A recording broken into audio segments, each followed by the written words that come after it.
Misliš da je tvojoj sreći kraj, oko sebe dobro pogledaj.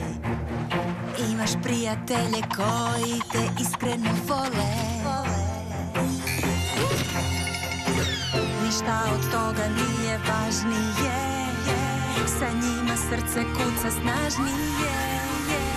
Oni su uz tebe čak i kada si dole. Magija je ponovo tu, zato pusti muziku.